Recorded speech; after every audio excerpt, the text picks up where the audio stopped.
Ahoy, faithful listeners! We are holding at 95 subscribers on YouTube. Wouldn't it be just so darn great to get to 100 by the 100th episode? I certainly think so. If you haven't already, please subscribe. Let's get to 100 together. Today's episode features Norm in caller freeform mode. Coming to us from April 6th, 1996, it is titled, Yo Ho Ho and a Bottle of Fun. Tom Howie was the producer. We begin our journey with Norm and I talking everything from guest and scheduling issues to bumper stickers in job dedication. Norm's Hungarian Gypsy Princess Grandmother, the good old HGPG, offers up more sage advice that has me on the edge of my seat, only to fall right off the chair in disappointment. There was a guest problem as Carol Gardner, author of Bumper Sticker Wisdom, America's Pulpit Above the Tailpipe, was attending a function that conflicted with our interview time. But that doesn't stop us from having a lively discussion about bumper stickers that Helene from Belmont joins in on later. Marge from Indiana calls in to talk about pirate radio stations. Norm had mentioned that our guest the next night would be Andrew Yoder, who wrote Pirate Radio, the Saga of America's Underground Illegal Broadcasters. It was also going to be game night on Sunday with Linda Romero in the game Perspectives, and then John J. Moran with Daring Passages, the board game in a bottle. Uncle Norm talks about being the interviewee when he was speaking to Jeff Kaufman of WFAD in Middlebury, Vermont, where Norm and I were going to do our little old-time radio show. This leads to a list of the upcoming event dates on the Old Time Radio Show World Tour. Peabody, Topsfield, Medford. If any of you had a chance to see us do this, or just want to say hi, I'd love to hear from you. Email me at normnathanvos, Vault of Silliness, VOS, at gmail.com. Link below as well. There's a double date brewing for the prom with Monica and her daughter, Veronica, from Nahat. We learned that one or both of Norm's daughters were overwhelmed by Boston at Christmas time when their grandmother took them to see Santa at Jordan Marsh. Peter with a sweet call, and Norm is just so grateful he's sending him quite the gift. We are now graced with the presence of the lovely and talented Linda Chase. She's accompanied by the lovely and talented Dick Paris. They promote some upcoming shows and talk to callers, including the one and only Robert from Everett. This is another classic Norm and Robert call. The tape skips to an inquisitive caller asking about Linda's looks and wishing she would cut an album. We move to side B, where we continue with Linda as we hear from Carrie. She's a high school student who, at the time, was ranked number 2 in the state for drumming. Lawrence from Pennsylvania tells us more than you'd ever want to know about Windber, Pennsylvania. Mary from Pennsylvania adds a very important detail Lawrence left out. Bernie asks about Guy Manella, and Norm lets him know what his own personal goals are. There's another very sweet call, this time from Dottie. She sums up how, I believe, we all felt about Norm. Episode 81, Yo Ho Ho and a Bottle of Fun, set sail in 3, 2, and 1. Well, maybe they just wasn't a good week. It wasn't a good week. I thought. And the baseball on the weekends came up at the last minute. Now I've got to bump a few people around and see if they can come on later or move people. People don't so understand. with the surplus of people now, we'll have guests until, I think, probably next March. I don't think people understand the pain, the anguish, the devotion that you give to your job here. You're right. If everybody... Especially to this show. Especially to this show, yeah. Of course, that leads me into a quote from my Hungarian Gypsy Princess Grandmother. She said, show me a man who's devoted to his job, who cares about it, who stays awake worrying because he wants to do a job in a perfect kind of way. Show me that kind of a man. Yes. And I'll show you. Yes. I'll show you. Yes. A green piece of lettuce. I may be quoting you wrong in that last part, but I've run out of funny things. How about a rusted piece of lettuce? A rusted piece of lettuce? I didn't know that. Rusty lettuce. Yeah, rusty lettuce. That sounds like It was a neighbor of mine. A rock group, something like that. Anyway, we had... You notice how I puffed out my chest when you went through that? I told you that on the birthday game. Every time you give me one of those quotes on the Hungarian Gypsy Princess Grandmother, I have to sit up really tall in the chair. Because they all seem to apply to you. Yeah, that's true. Then you hit the gripping punchline. Well, not the punchline, but the moral to the whole story, and it just deflates. Well, anyway, the guest tonight was supposed to be Carol Gardner, and I was really looking forward to it. She has a book called Bumper Sticker Wisdom, America's Pulpit Above the Tailpipe, which is kind of funny. It's a funny book, and it's laid out beautifully. Just all kinds. See those color pictures and everything. It's so nice. Let's flip them a little bit louder so everyone can hear. Okay, everyone look at your radios. Okay, hold on a minute. Very nice. Yeah, that was nice. And it's kind of interesting because people pour out their guts on bumper stickers. But in any case, Carol had some other thing to do this night.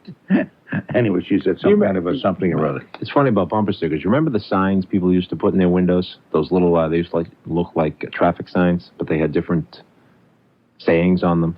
They were shaped like diamonds, yellow. Oh, yes, yes I do.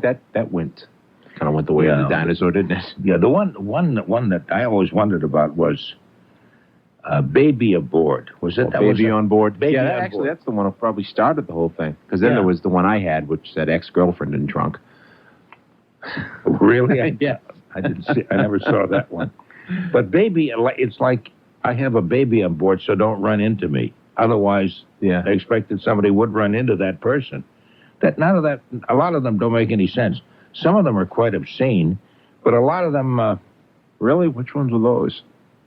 Well, I'm going to do those a little bit later on. It's a little too early in the show. It's a little too early. I mean, the kids may still be up and listening.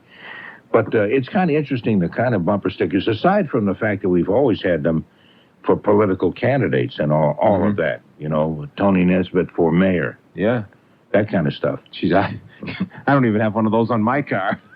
Well, you never entered that contest with a great heart. That's true. Okay, so as a result, we would love to hear from you at 254-1030, area code 617. We can talk about bumper stickers anyway. Maybe you've seen one that particularly appeals to you. I love the one that say something about high school. I heard you say this. Joel Mesnick. Yep. This car contains Joel Mesnick, the #1 student at the Howe Manning School in Middleton, something. The student of the year, something of that nature. Even of the month. Student of the month, that's right. It's more apt to be the student of the month. And I guess the parents are very proud, and they want everybody to know. The bumper stickers of the family. Yeah. I have one that says, just visiting this planet. Do you on your car? No, it's not on my car. It's hanging up in another room at home. That's not the same thing. I don't like to put bumper stickers on my car. It ruins the paint finish and stuff. I know it. No, I never put them on my car. They don't look as nice as they used to do on the chrome bumpers of years gone by. Yeah. Those were bumpers for bumper stickers. Yeah, but kids today, they don't bumpers care. Today, they're just not made the same. They don't care. Kids today don't care. The kids when I was growing up, they were kids who cared, but kids today... I don't care. I know. Anyway, tomorrow we'll be talking with... No, I heard from this guy. He said he's going to be on. Okay, this is Andrew Yoder. Not even tomorrow, actually. It's tonight because we go on 11 o'clock on Saturday night. Hopefully there's a baseball tonight, too, at 7, but hopefully it won't be another 4-hour game. What game are we tackling? Some other kind of game that nobody cares about? Is that St. Louis and Atlanta? Oh, yeah, that'll have a big audience. That's really good. The author of Andrew Yoder... You think after that, if that's postponed, we'll do a minor league game? The Mud Hens. The thing is, if they're postponed or rained out, you're actually on at 7. So you'd have to do a 12-hour show. Oh, really? Well, isn't that... I guess that's true, yeah. I guess that's true. Anyway, Andrew Yoder is the author of Pirate Radio, the incredible saga of America's underground illegal broadcasters, and he'll be talking with us. That should be quite interesting. That's this show is kind of like that, This is kind of like pirate radio on a legal station. That's right. Yeah. George Westinghouse never envisioned the fact that there'd be an underground radio station above ground. Yeah, above ground with Westinghouse's label on it. Anyway, and then over the weekend, we have a couple of game shows. Well, actually, tomorrow night at midnight. Oh, that's right. Right after the Underground Radio, we have Linda Romero with the perspective, the timeline view. She gives about three or four historical events, and you put them in chronological sequence. I think that's a fascinating idea for a program. And it's tough. Yeah. And then after that, we have on Sunday night, John J. Moran, who has the quizzes in a bottle, and the Daring Passages Man. That's kind of fascinating because we give away games to people who can guess the answers to all of these things. Yes. A lot of people get a big kick out of that, and I do too, and I think that's fun. I'm glad you do. I am. I'm just glad myself. I'm really so very glad. Are you glad? I'm glad. You know something? Yeah. I don't care. Next Wednesday night. Tuesday night. Well, Tuesday night will be at the Middlebury Inn. Oh. Is that what you were leading Yeah, up to? I thought you were going to mention Yeah, that. I talked with a guy named Jeff Kaufman today. I don't know how many people can hear us in Middlebury, Vermont.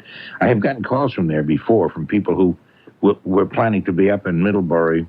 Skip over almost all that state and get to Burlington. I know they can hear us in Burlington. Yeah. So I'm like, this is all the rest of it we miss. Yeah, I don't. Yeah, so maybe nobody can hear us there. But I was on with a guy named Jeff Kaufman on WFAD, which is a radio station in Middlebury. We were talking about the old-time radio thing we were going to do Tuesday night at the Middlebury Inn. And he had a young guy had a lot of excerpts of old radio shows, and he was very, very sharp. If I owned this radio station, I'd hire him. I thought he was really good. Young meaning how young? I don't know. I never asked him, but he sounded like he was in his 20s, 30s maybe. Yeah, no more than that. He had good taste then. Yeah, he was really sharp. And then a lot of people have asked us about a thing we're doing in Peabody on the same old-time radio thing, which is on, what's the next night? Wednesday night, that's right. At the Felton Smith, not museum, historic event, something there. I forget. It's near Brooksby Farms. You'll find it. Yeah, if I can find it, you can find it. It's off of Lowell Street behind the North Shore Shopping Center in that general area. Yeah. And it's free. There's no admission charge at all, so I can plug it on that basis. What time is that show? That's we'll go on about 7:30 probably on Wednesday night over there. Because a lot of people have been asking about this, and can they come and they hear the talk where we play excerpts of old radio shows and talk about what radio was like back in the 30s and 40s. Well, you know all that because you've come out with me a lot and heard my spiel about 8,000 times.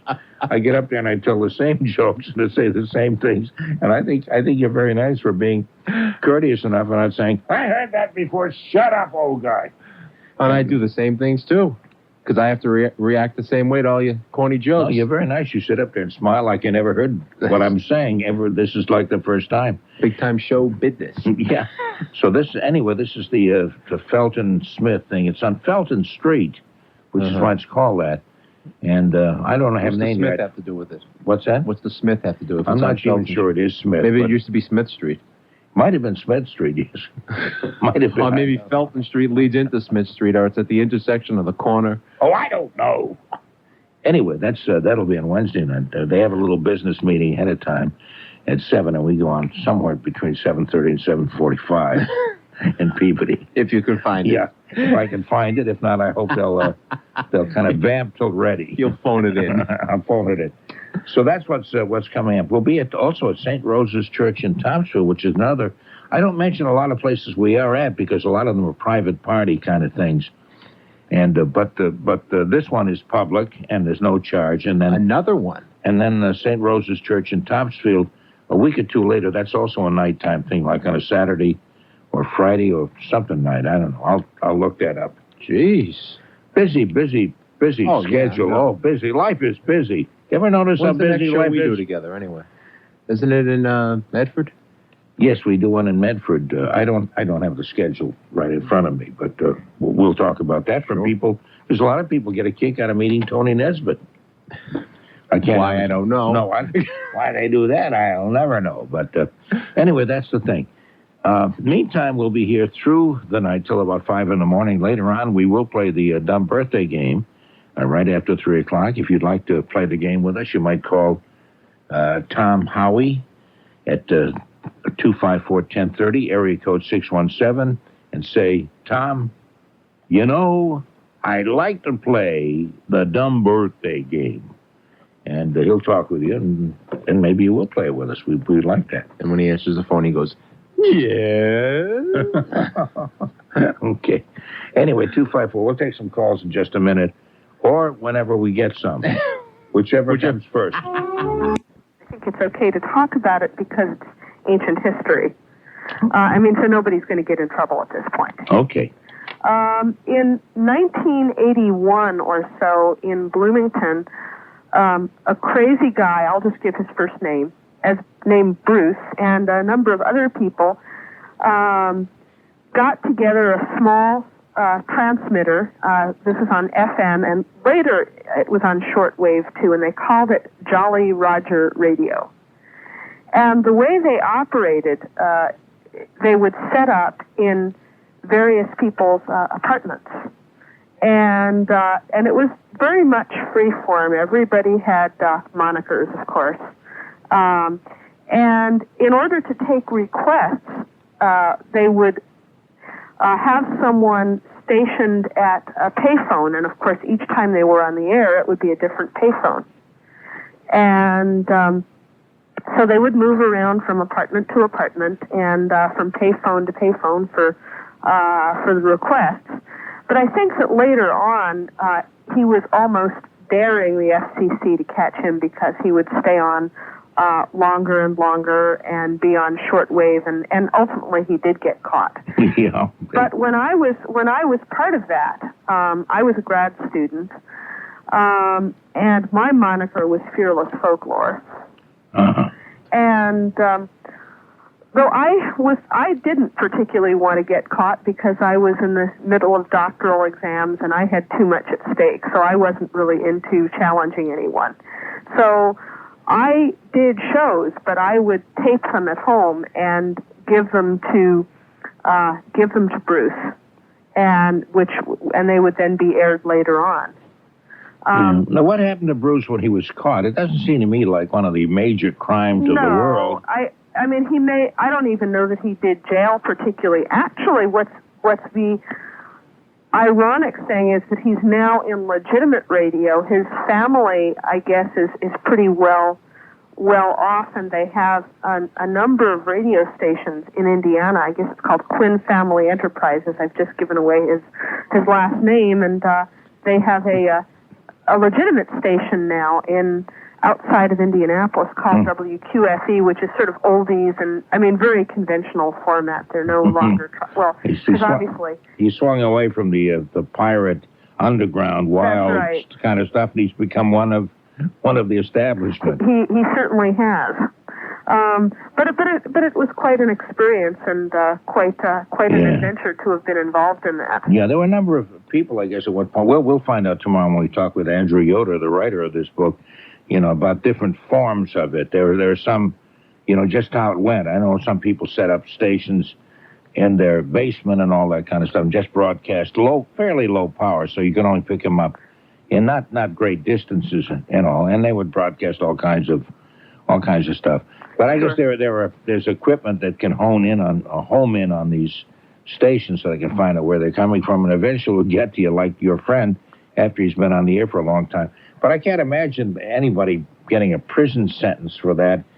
What are you in for? Yeah, he was arrested. I don't think he did jail or anything that I recall. But it was 10 or 15 years ago.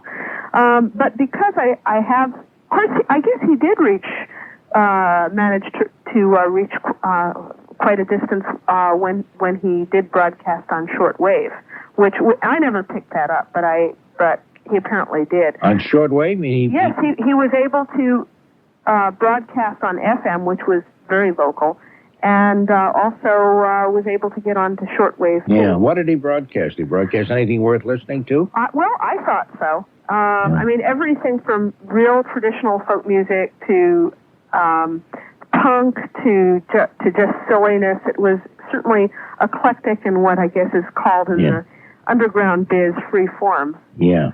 But actually, I don't know. Since I have had some experience with this, I'm wondering if anybody is going to be taping this segment, and if there's any way I can connect with a person that might be taping it. Perhaps I could leave my address with your producer. Well, I don't know. Maybe you could talk with somebody you know who could tune in and listen and tape it themselves. Yeah. I just hate to get in the middle of that kind of a thing because it gets a little complicated. Well, not complicated, just things. Yeah. I'm too lazy to go along with that, I guess. Maybe is what I'm saying. Yeah. But I wish you a very happy Easter, Marge, and I hope it's a great weekend for you. Well, thank you very much. To the prom. Well, why not? Why not? Why not is right. I'll take my pal Veronica, and we can switch partners. Who is Veronica? My daughter. Your daughter? I'll fix her up with Tony. Oh, I see. How old is Tony, Norm? Tony's about 28. Oh, Veronica's a little older. She's 31. Oh, she's an old lady. She's decrepit. She's falling apart. No, he wouldn't want anybody that old. Oh, well, no. Wait a minute. You're negotiating for him. Ask him first. I'll ask him first. Sure. Okay, have a good night. Happy Passover. Thank you. Happy Easter to you, Okay. Monica. Bye. Bye-bye. It's my friend Monica, who has about the heaviest local accent of anybody I've ever heard. I think she's making it up. She probably, when she's not on the air talking with me, she probably talks quite differently.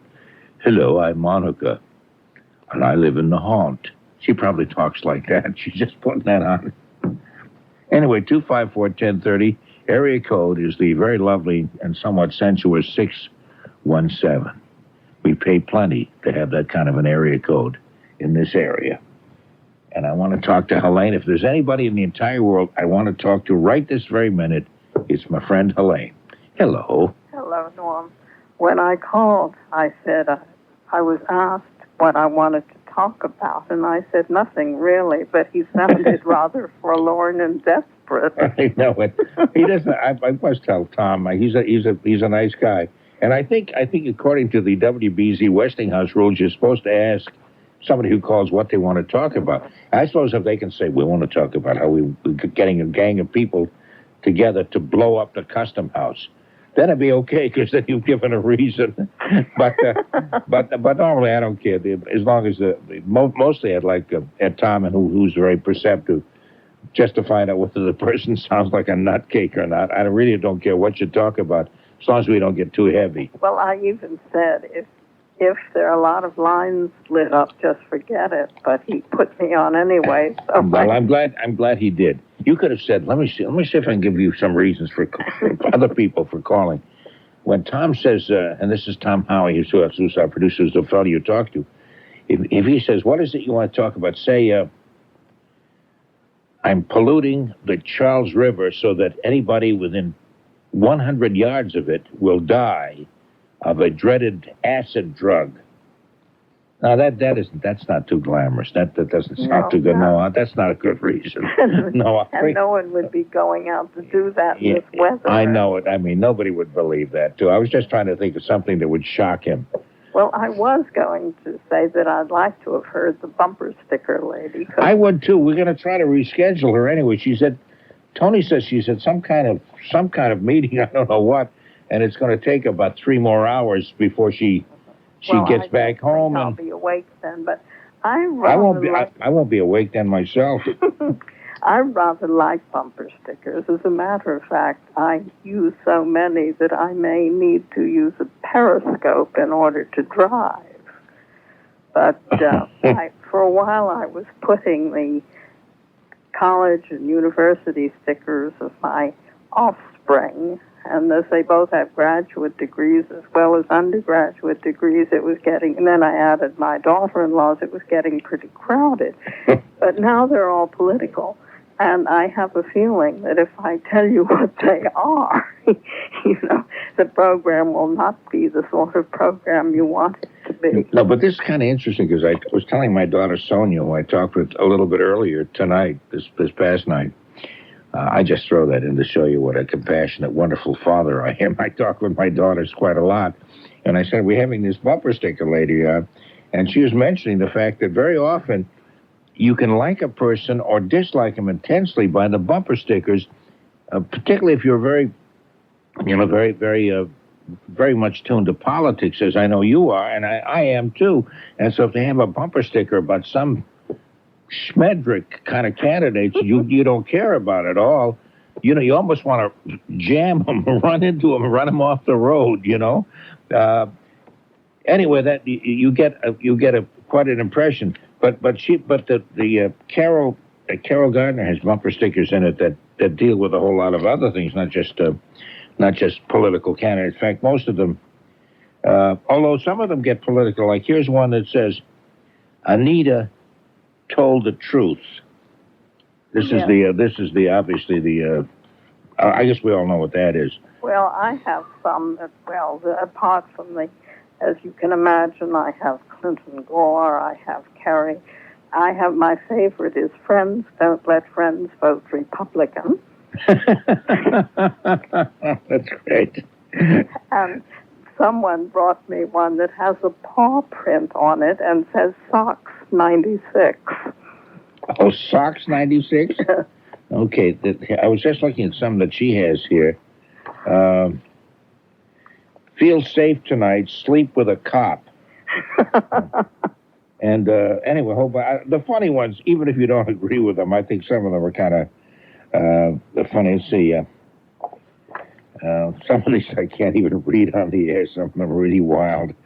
Good cowgirls keep their calves together. So was another one. I'm just kind of picking them at random here.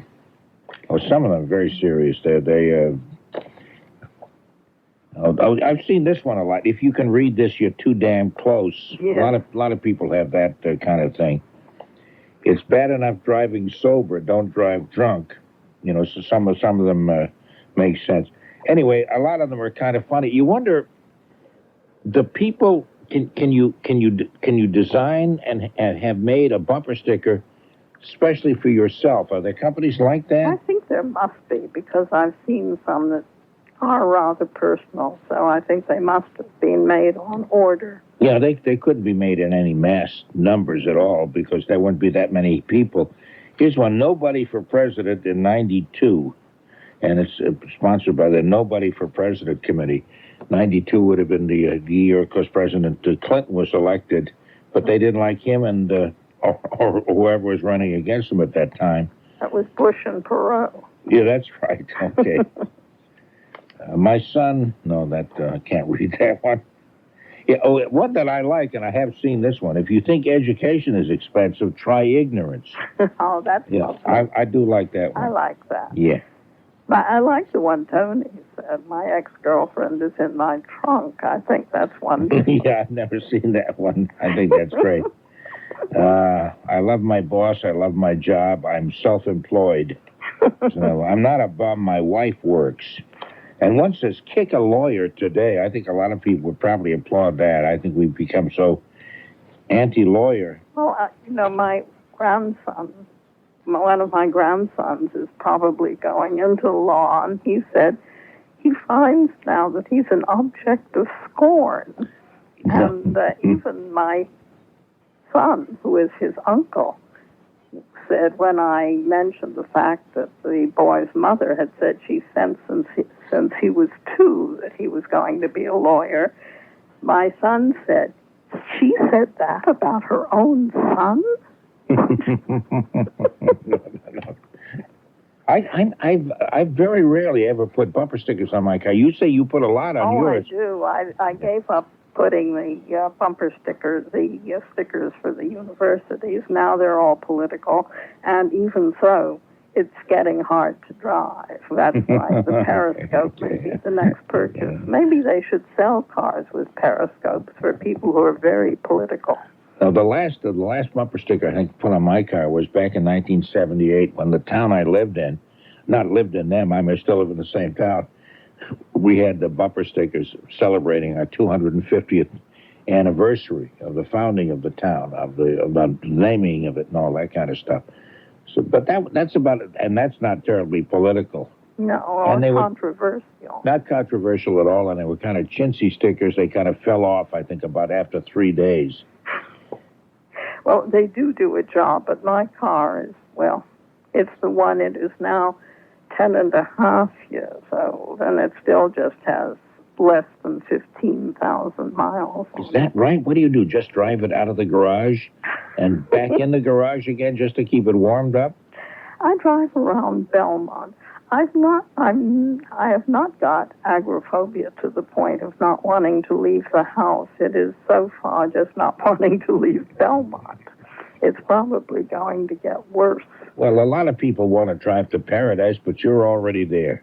So what's the point? Where else is there that matches Belmont? Well, you know, actually, until I moved here, I've only lived in large impersonal places, New York, Los Angeles, and London. And Belmont is a town. That's and right. I know the people in town government. I know a lot of people. Every time I go out, I meet people I know. It's the only experience I've ever had living in a town, and I like it. No, because I live the same way. I live in even a smaller town than you do, and no, I do that too. I get almost claustrophobic when I come into the city, which is kind of funny. My kids both grew up in little towns, and I remember my mother, their grandmother, took them to Jordan Marsh or someplace to look for Santa Claus on Christmas time one time, and they'd never seen that many people, and I think that both of them threw up. Or the older one almost did, you know. So just had not seen that many. My mother was kind of shocked at that because she'd always grown up in the city. And that was a boring story I just told you, Helene. I thought it was fascinating. No, you did. You did not. Now, stop it. Well, Norm, you seem to have filled in the time. And by the way, I think you and Tony make a great twosome. Tony's I enjoyed it. Yeah, Tony's a good kid. What do you think that? I met him. Oh, yes, you did. That's right. You met him at that 50th anniversary thing. Right. That's right. Tony was there. Considering that we're both like about 80 years difference in age, I find him very interesting, and I love talking with him. He's a good kid. He is indeed. Well, good night, love. I think you've got a lot of people waiting to speak to you now. But you're one of my favorites, and I thank you, Helene. Take care. Have a great weekend. You too. Bye. Bye-bye.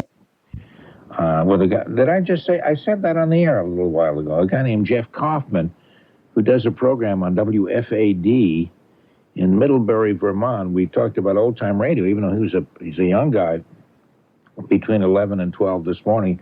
It's kind of funny to be a guest on a program and have somebody else ask you questions. What do you ask you? Well, we talked about old-time radio, so his questions were along those lines, you know. But normally, I'm the one who asks the questions, so it's kind of funny to be on the other. Maybe it's not so funny. I don't know. It seemed funny at the time. I'm sorry. I tell you the truth. I'm sorry. You had to be there, eh? Yeah, I'm sorry to. Eh? That's right, eh? I'm sorry. Was that a Canadian slip or what? I guess so. Especially when you said, that you came from Montana. That'll throw you off. Montana? No, that's some of my elusive humor. Yeah. I'm not even going to explain that. It was so dumb. Humor. Yeah. That's the stuff that always befuddles me. What do you do up in an album on Roulette called Basie, and it had let's see, what am I thinking of? An explosion. It had, what was the Einstein theory? E equals MC squared. Yeah. And which led to the development of the nuclear bomb, which was on the cover. And in the album, on the album cover, it was just called Midnight. But the title was Midnight Blue, yes. And it started off with a wolf howling. Well, we added that. Yeah, actually. And train. That's right. It started. Whistle.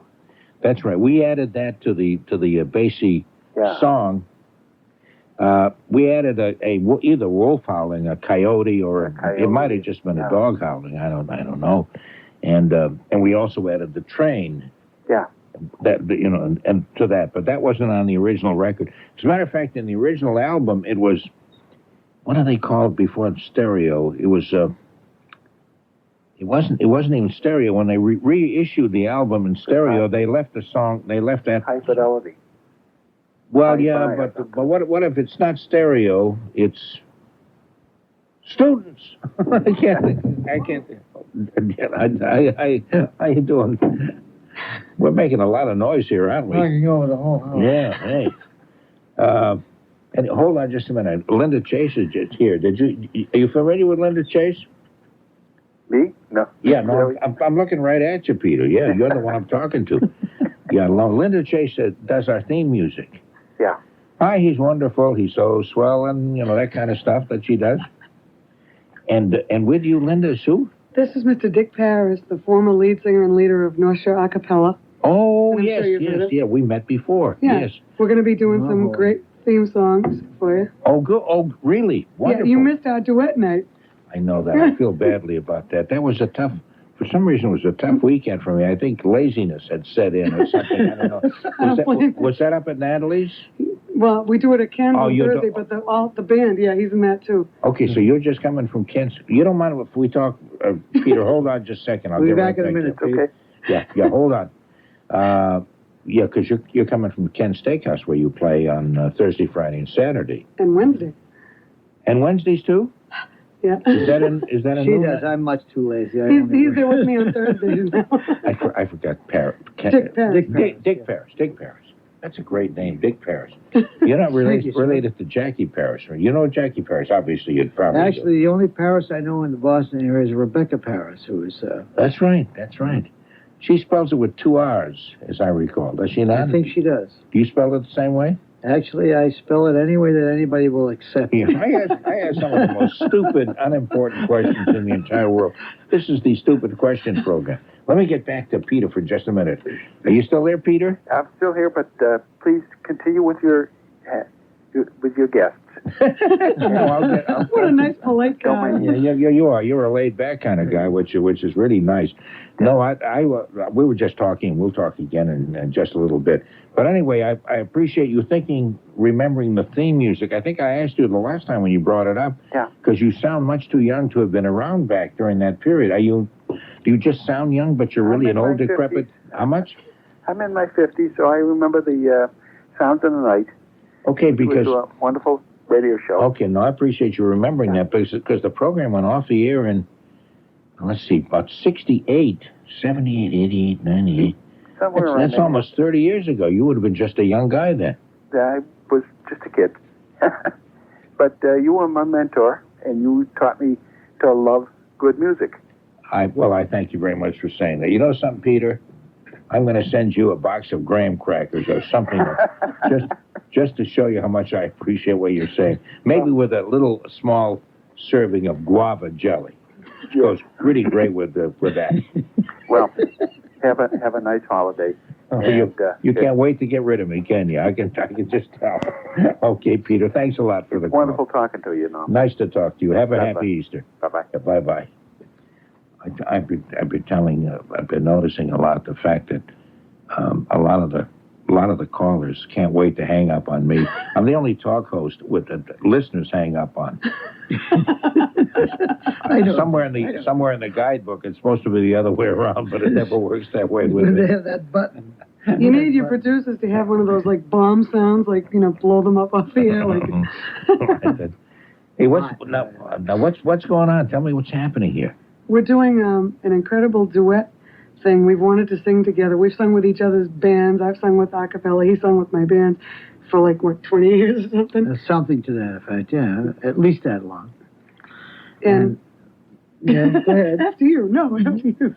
Do you both perform on certain nights of the week, or does it just when Mr. Paris just happens to wander in and join you? Or? We got hired. Tim Hanna, my boss at Ken's, who was Ken's son, heard us sing together and said, would you be interested? Well, of course, we always wanted to do it. So, in other words, he offered us a reasonable amount of money to do it on a regular basis. So it was like, yeah. And it's working out very well. Excellent. That's really nice. Yeah, we've been doing things individually for a long time, and at different periods of time we'd get together and sing. As she said, I'd go in and sing with her. She'd come and see us and sing with us, and it just fell now where we both had the opportunity to do something together. We always wanted to do it, never had the opportunity, and now that we do, we said, well, let's do it, and it's working out beautifully. It's just a joy. When are we at Cricket? Just a joy. We're going to be at Crickets in Quincy Market, May 3rd and May 25th, a Friday and a Saturday night. Oh, yeah, Crickets. I remember Crickets. That's kind of a young dating kind of a bar. Is it sort of like that? Or am I... Well, it's a restaurant lounge right in Quincy Market. Great place in the summertime. It's a terrific place. Very mixed crowd, wouldn't you say? Yeah, absolutely.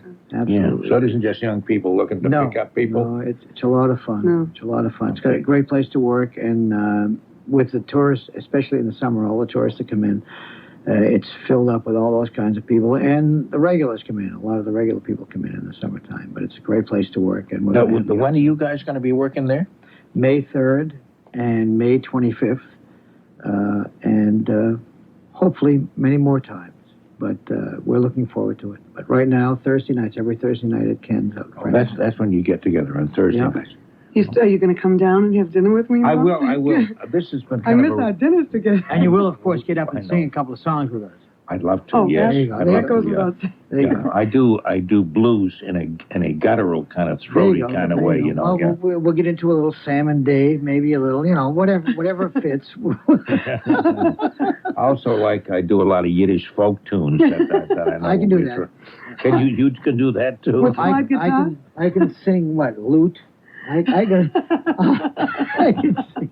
Are we getting really silly now? Absolutely. You get. I think it's a full moon. And no, I was just looking to see who was waiting on the phone. There's one guy waiting on the phone. Maybe you can help me with him. This is a guy who I can't stand to talk to and calls me every other minute and never has anything intelligent to say. Is this Tony Nesbitt? No, will you stop it? Tony Nesbitt. Don't say Tony Nesbitt. I'm only kidding. No, this is the guy known as Robert from Everett, and the only reason I talk to him at all is because people love the way I get aggravated with the stupidity of him. You have hung up on him before, Norm. Yeah, well, here we go. I have a feeling I'm going to hang up on him again. Robert, go ahead. Say something mildly intelligent. No, she's beautiful. The young lady that sings the song. She is absolutely gorgeous. Can I turn the radio off? Why do you need my permission to do that? Well, you're the boss. All right, turn the radio off then, flunky. He used to be a comedian. I think he was a lousy comedian. I'm pretty sure of that. But I think the only reason he comes on the program in order. Hold on a minute, I'm talking. Oh, flunky.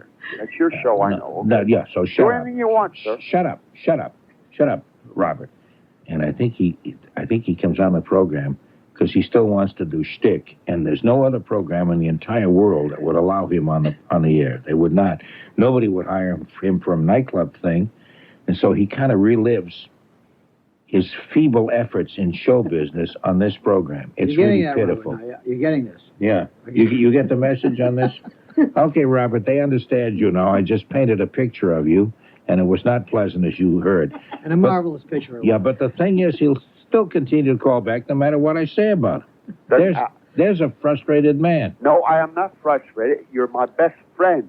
See what he says? See, that's it. And you're the only one allows me to get on the radio. That's correct. I call only one station, only professional people.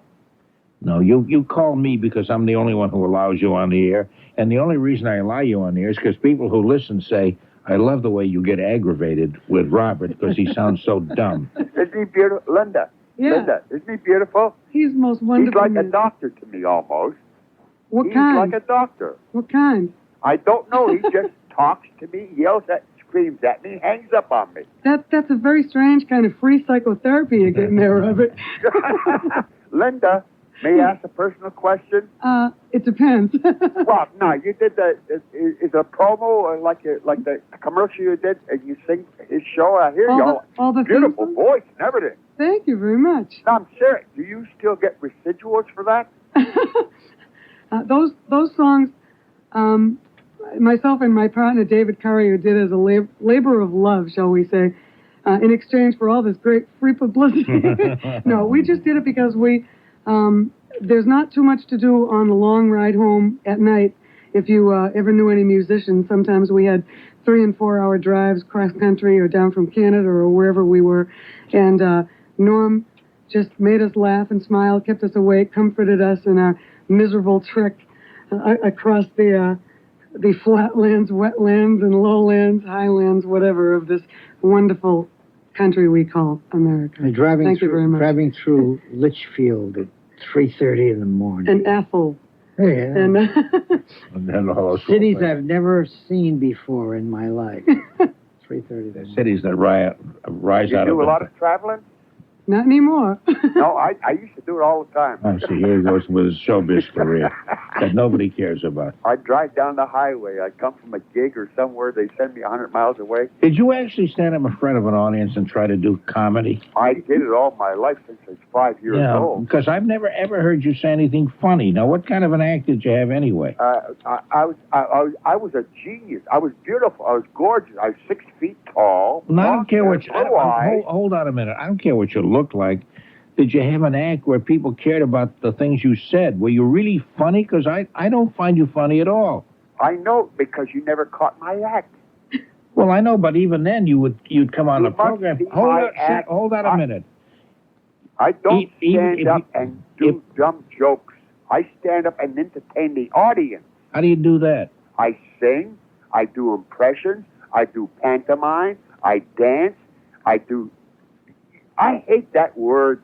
Never mind, I don't want to talk about stick. I don't use that word stick. I do comedy. What kind of impressions did you do? I did everybody. Like you what? name it. I did them. Jimmy Durante, Al Jolson, Okay, Ted Lewis, wait a minute. Hold on. Bonnie Baker. See, I only do dead people. I see. Now, can you do Dead people I do. Can you do an impression for us to give us an example of this kind of thing you did? No, you always hang up on me when I do Well, Harry no. Lauder. He's dead. Yeah, but you do a lousy Harry Lauder. I do Jimmy Durante. Okay, let me hear you do Jimmy Durante. Inca-dinka-do. We had a few nuts and it's inca-dinka-do. Stop the music. Stop the music. I did the best direct That's of good. anybody in America. That's good. Okay. And I'm from Canada. What? You always say that you're from Canada. You've been here for about 2,000 years. What the name? Do another impression. Harry Lauder? No, I don't want Jimmy you. Stewart. Jimmy Stewart. Wow. Jerry Stewart. Jimmy Stewart. I used to do Frank Sinatra. Night and day. I did the gorgeous. I used to do Arthur Godfrey. Arthur Godfrey. Can you do Milo Spivak for me? He's too fat for me. Milo Spivak.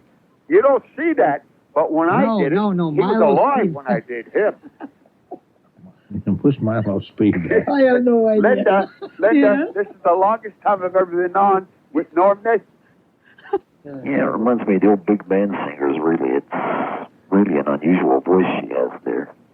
And I was wondering, what does she look like? Does she happen to be, say, maybe a tall, dark-haired girl with, say, blue eyes? That's what I was thinking. Why don't you describe what you think she looks like? Tall, dark hair, blue eyes, rather statuesque, actually. And legs that never stop. And a fantastic body. That's about the size of what I was Am I thinking getting of. you all excited by this description or anything? No. I tell you the truth, I'm getting kind of excited myself. Should I tell him the truth? By the way, Norm, now see, Your hair color is a little different than I this is remember. my natural hair color. I'm a redhead with green eyes. I'm about 5'7", so I guess that's reasonably tall. I can't... No, she's a very attractive lady. Yes, she is. However, I have legs that will never quit. No, he does too. Nobody wants to look at them, though. That's right. I found that out. Yeah. No, she's an attractive lady, but she's not quite the description that you mentioned. Yeah, I was wondering, if she ever thought of doing any other work besides the singing. Has she ever done any concert work or piano playing work or anything like that? Yeah, she is well, I can answer the piano thing. She is in fact, you studied concert piano. Yeah, and no, she's a fine pianist. Most musicians play keyboard, the electronic stuff now. She can play what is called acoustic piano, which I found out is just a plain piano, and sings well. And she's a first-rate musician all around. Yes. Yeah, she really does a remarkable job on your birthday game theme and all your other themes that you have. Where you have her sing it there. That's right. She does the theme for that as well as all the other themes that we use. They're so much fun, I can't even tell you. No, they're excellent, especially the part where you do he's so debonair. If there's any description of me that doesn't fit, it's the debonair thing. Yeah, but Norm, one of the new ones has got to have something about sitting there oiled up in your loincloth and ready to go. Oh, you put that in there, did you? Oh, that's the one we're working on. Okay. That's the new Wait till you hear this. This loincloth thing is amazing. Do you have the thing with you now, or no? No, it's not done. We're gonna have to wait a little bit longer for that. No, we're producing my Dave. You know Dave Currier that wrote all the theme songs with me. He was just in Key West getting married. He got married Wednesday night in Key West. No kidding. Yeah. Wonderful. He's a nice He guy. remarried. He found a wonderful girl that I sort of, it's nice being a matchmaker and having something work. I did it. I did it. Now if it fails, I'll be the one to blame, of course. But no, she's a wonderful girl. Her name's Karen, and they're blissfully happy. In fact, they should be getting back. They're probably listening to us now. But anyway, he came up with all these great ideas for the songs. And on some of them, there's this. Is it Gene Sherrick? Yeah, He the does one that's the Summer Wind. Yes, No, because I get a lot of comments on that from people. Mr. Gene Sherrick. Yeah. Oh, he's got a tremendous voice. I met him also. Yes, you did. Remember, he did the dinner theater show Yes, with me. yes, I remember that. Are you still there, Robert? Yeah, I was hoping she would mention the possibility of cutting an album, because that was what I was going to ask her about, if she was thinking of doing any albums or anything, because I'd like to hear her doing some albums of maybe some of the big band songs, as well as, even some more modern stuff like Carly Simon tunes and whatnot. That would be a lot of fun to be with a big band. That's always been a dream. Actually, getting up in front of the Boston Symphony would be a big dream. But, we'll start small. Because Linda's quite a young lady, and when you talk about the big bands, obviously that was long before her time, and yet I can't imagine you not doing very well at that. Well, my whole family was really into music. My grandmother used to sing. Back in those days, it would have been considered immoral to be a nightclub singer. So she used to go sing at hospitals and things like that, to military places, whatever. And my dad was in the Navy band. My mother has a beautiful voice. So I had a lot of great guidance, a lot of Ella Fitzgerald records lying around and big band stuff. A lot of good influences to grow up with. Yeah. Who do you like, Robert? Well, there's probably only one singer today, I think, in a way that's somewhat comparable to Linda there, only she sings in sort of a softer, more falsetto-ish voice more often, and that's Carly Simon. No, I think Carly Simon sings very well, too. I enjoy her, and I like looking at her. She's all mouth. She's got the biggest mouth I've ever seen. I was a good keyboard player for a chick. I mean, it was 50 times, it was 5,000 times worse for me than it is for you.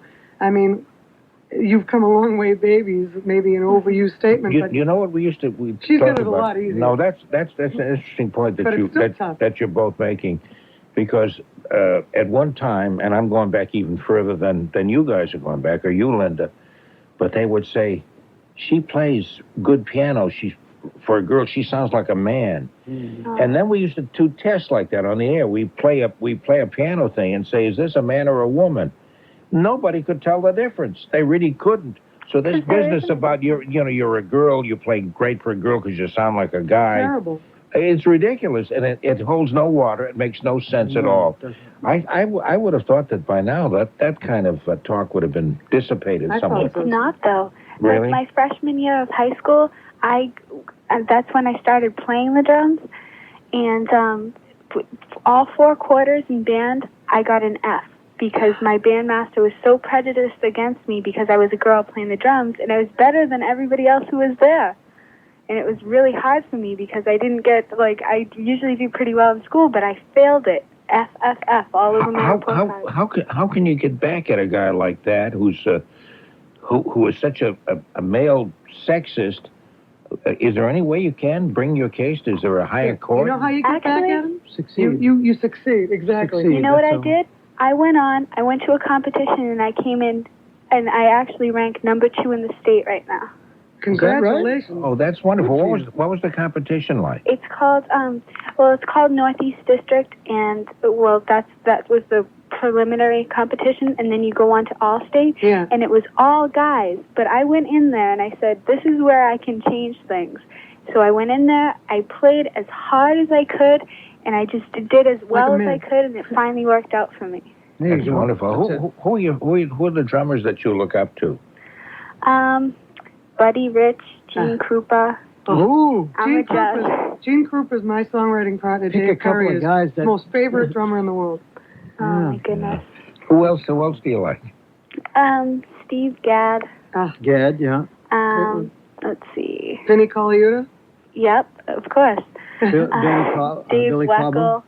All them. Billy Cobham. Well, you've got great taste. You sound like a fantastic kid.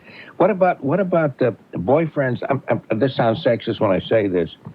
Do you have problems with guys who are intimidated by you?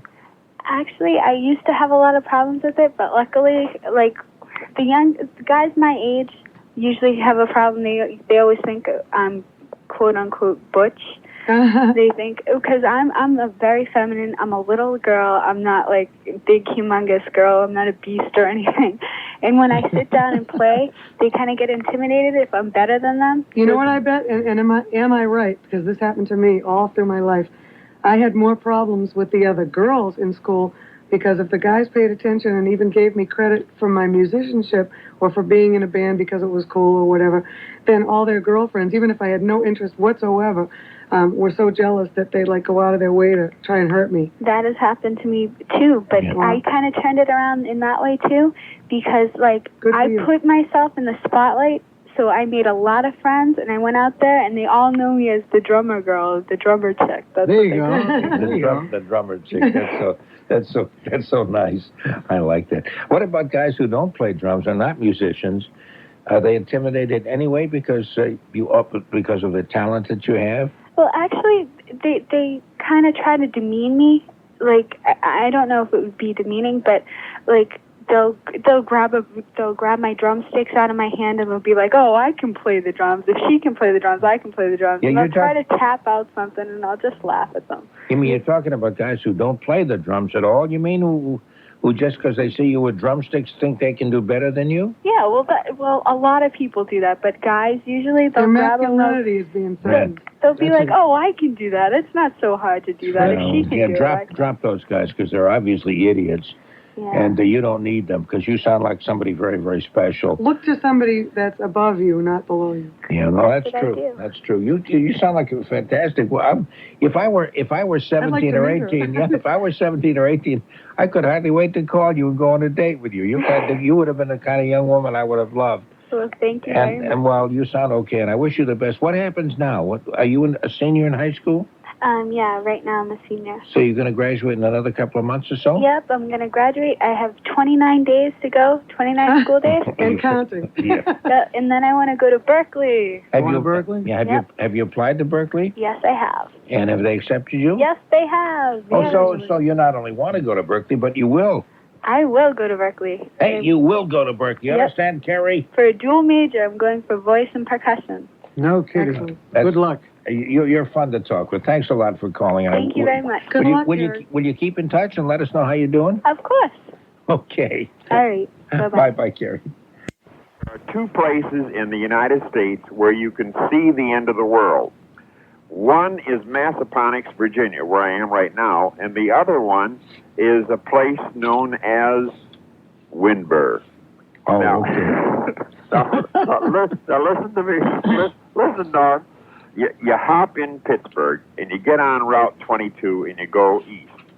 And then you come to Route 56, and you go through Johnstown, and you go through Geistown, and then you come to you're going down a hill, and there's Scalp Level. Now, that's a very important town, because the man who owned that land wanted the trees cut. He wanted them scalped right to the ground. So it became known as Scalp Level. Is that the actual name of the town? Yeah, right. Okay. And then you go through Scalp Level a little bit, and you come through Paint. And then the next is the world-renowned place from which you can see the end of the world, Windber. Okay. Linda just stepped out of the room for a minute, but she's only brought her up.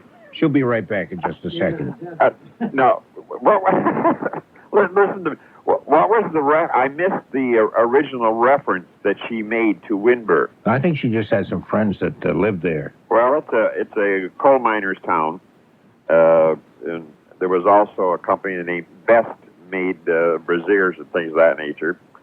and then it was Johnstown. Can you imagine a town that would spend a vast amount of money to build a museum to illustrate to the world its ignorance?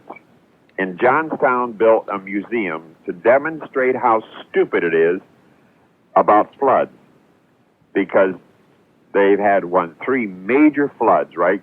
And they're going to have another one. There's no question about it. So they build a museum to show people how foolish they are. And then that's interesting. Why do you say they're going to have another one? Have they taken no precautions as a result of some of the really serious floods they've had in the past? Oh, yeah, they have, Norm, but there is no way under the sun that man can preclude a flood coming there again. There is just, it's an impossibility, because we're not God. And the dams are going to go. What they should have done, the last one, they had a golden opportunity. There's a place just north of Johnstown on 56 where it's called the Gap. And if Johnstown wisdom had been in operation, they would have blocked up the Gap, put a dam in there, a power plant in there, and made this beautiful, beautiful lake, which then you could have had glass-bottom boats, and you say, all right, there's U.S. Steel down there, there's Bethlehem Steel, plus all the recreation, and the distance from Pittsburgh to Johnstown is about an hour's drive. You'd have had a wonderful, wonderful recreation area. But instead, they held a gun at your head, and my head, to rebuild back right down there on the floodplain. Oh, man. But Windber is a town that has more churches than Carter has pills. Oh, really? Oh, man. And I'll tell you, and they also have some unbelievable politicians who don't know the meaning of the term accountability or integrity. But it's... nevertheless, Windber is you can see the end of the world just like you can from here at Massaponax. Okay. So you've got you have a wonderful show, and you and I are contemporaries. And who would that be? Well, the contemporary in terms of chronological age, not in terms of our thinking. I'm only 34. I don't know about you. 34? Yeah, I've got a few more years on you. Well, now listen. You see, you're thinking legally, and I'm thinking psychologically. No, I think psychologically as well. No, I don't feel as old as I am, but I only feel 34. Yeah. And my kids say, Dad, aren't you ever going to grow up? Never, never, never. And one more comment, if I may. Yeah, incidentally, Linda's back if you want to tell her about Windber. Oh, okay. Linda? Yes. I think you're a wonderful chartreuse. Wow. Chartreuse. But, thank you very much. Now, you said you went through Windber? Yes, I have a close friend who's from there. Oh, is that right? Yeah. Yeah, I know a lot of people in that area, and I'd had a radio program at Geistown, which is just up the top of the hill for about a year. It was one of those programs that came on in the morning, and when the sun came up, and went down when the sun went down. Like the milkman's Yeah, right. And Johnstown is a very nice community. It was a town. That's where the big flood was, right? Oh, man, not just one, 3 of them. I was just telling Norm that town spent millions of dollars to build a museum to illustrate how stupid they are. To illustrate a flood, another flood, and another flood. And they didn't learn a thing. Not a thing. But I'll tell you, there's one thing that you have in that area. In the fall of the year, the colors are breathtaking. Wow. Absolutely. They're breathtaking out here, too. Have you been to New England in the fall? Oh, yes, certainly. It's very similar in a way. Yeah, it's just gorgeous, gorgeous things. You know that young lady that was playing the drums? Yes. If she can maintain her dream and let nothing get in her way, right. She can become a world-renowned percussionist. And not let anybody get in her way. Any jerk who has any remarks that are pejorative, what she ought to say, get out of my way, mister, or whoever it happens to be. Well, I mean, that's true of anybody in any field. Right. I would love to have her for a daughter. She sounds fantastic. Well, she's up for adoption, and as long as you pay me $150, we can work it out. Norm, you have a wonderful, wonderful show, and I'd like to also say this. You have a wonderful... Easter. Okay. You have a wonderful Easter too, Lawrence. Okay. Thank you very much. Thank you again. Bye. Bye-bye. Okay, let's go to Oh, here's Mary, who's in Pennsylvania, knows about Windber also. Pennsylvania. What is this? A whole big Windber night. Hi, Mary. Hi. Hey, that little town of Windber, if you close your eyes or blink your eyes, you're going to go through, when you go through it, you'll miss it. But they have a big hospital. They do. I bet I know something about Windber that you don't. What's that? It was named for a guy that owned one of the huge mansions in Newport, Rhode Island, called Berwind, Berwind. And when he moved to Pennsylvania, and he started that town, and they just reversed the two syllables and named it Berwind. Windber. Yes. Yeah. So that I did find out about. That's all I know about it, other than that my friend is from there. Are you impressed, Mary, with that? Yeah. A lovely lady from Cranston, Rhode Island, called me and said, can you come and sing at our senior center sometime? So thanks to whoever was on the phone at that time, I had myself a lovely job and enjoyed myself tremendously. That's good. You sing all kinds of music, or? Yes, Yeah. Anything but opera. Okay. Yes, Do you sing professionally? Yes. There was a guy by the name of Guy Manila. Yes, Guy Manila was the sports guy. Yeah, he was excellent. Yes. Yeah, you know what? I've lost track of him. Is there any way that anybody could tell me where he is now? I'm not sure. I think he lives in New Hampshire now, around Nashua, and he went into another business. You might check the phone book around the Nashua, New Hampshire area, and I think you might be able to come in contact with him. But he did Calling All Sports here, and he was brought back to another station also for a while.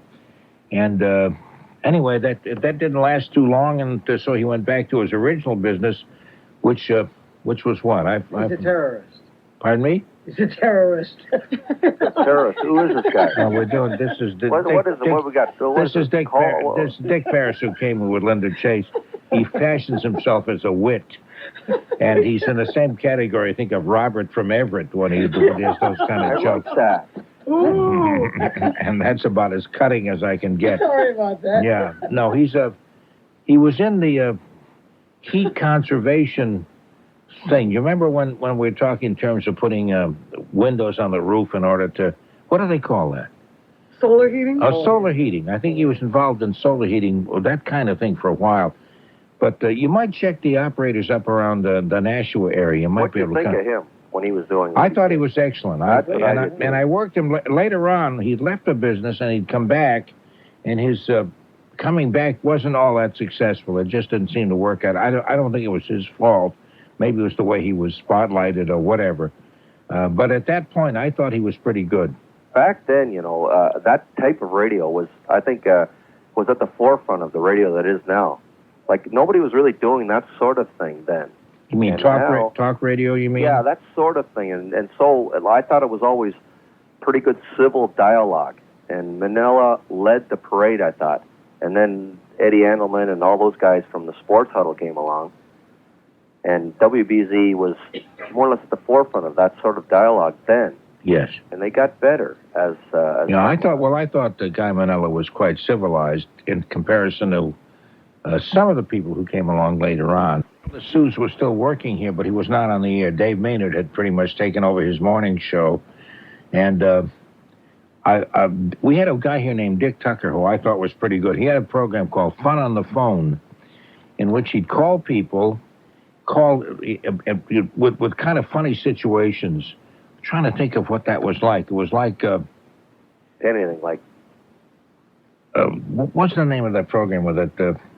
Anyway, he would call the department store and he would ask for some outlandish kind of dress or pair of pants or underwear or something, and he would record it and then play it back later on after because you had to get the okay of the person you were talking with. You couldn't tell them you were on the air. You couldn't put them on the air without telling them. Right. And that, in a way, would spoil everything. So he would record the whole thing, then ask him if it was okay. But he was very clever. Fun on the phone. That was something that was kind of sharp and quite good. Well, and again, to use a word that you don't like to use about this particular program, I think that's the charm of your program, is that it's light and it's fun, and people want to call because of that and talk about those things, and it's loose and it's easy. and they can relax a wee bit without having to get into the really controversial stuff. Well, I think if you can't giggle a little bit at 2:30 in the morning, I know lots of people who are have a tough time of life and they worry about it. And 2:30 in the morning, I think, is when you worry most about anything. It's not easy, and especially if you've lost a spouse or if you're not feeling well or if you got a whole lot of bills to pay or something is a problem with you. If at least this time of the day you can smile and laugh, it does help a little bit because it's a difficult period for people. And I'm just so compassionate. I keep interrupting you, Bernie. I'm sorry. It's because I happen to be a loudmouth. But I happen to be so terribly compassionate that I just want to help the world. You understand, Bernie? I want the world to smile and to laugh and to giggle and to dance. I like that. That's Okay, dance, Bernie, dance, Bernie. Anyway, I appreciate what you're saying, and I thank you very much. I just want to know that, am I allowed to play this dumb birthday game? I'm going to turn you over to Tom, and he can talk to you. I don't know how many people have asked and how many people he's got. So let me talk to you, Tom. Oh, you've already talked to Tom.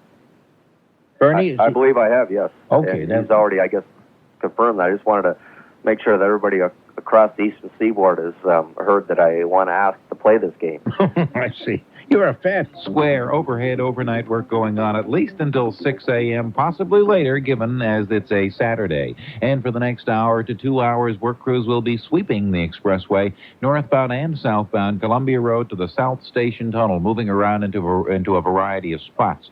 The Tobin Bridge heading northbound, a little bit of ongoing construction to watch out for, some lane restrictions until about 6 a.m. as well. Currently, 128, 495, the Mass Pike, doing well. I'm Jack Hart, WBZ 24-Hour Traffic Network.